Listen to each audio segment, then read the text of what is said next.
Munnuru Kapu corporation ప్రకటన పట్ల CM Revanth Reddy కృతజ్ఞతలు తెలుపుతూ తెలంగాణ రాష్ట్ర మేడ్చల్ మల్కాజ్గిరి జిల్లా మున్నూరు కాపు సంఘం హర్షం వ్యక్తం చేసింది. ఎన్నికల్లో ఇచ్చిన మాట ప్రకారం మున్నూరు కాపు ఫైనాన్స్ కార్పొరేషన్ ఇవ్వడం శుభ పరిణామమని అన్నారు.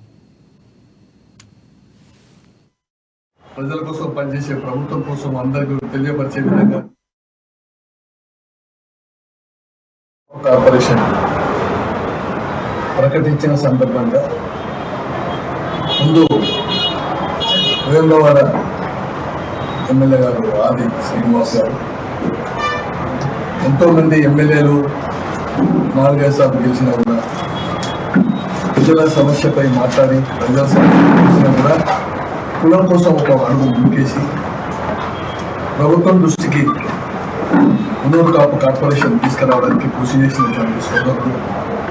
రాజరాజేశ్వర స్వామి ఆశీస్సులను పొందాలని, అలాగే కొండ దేవన్న గారు ఇంటిగా ఉండి కులం కోసం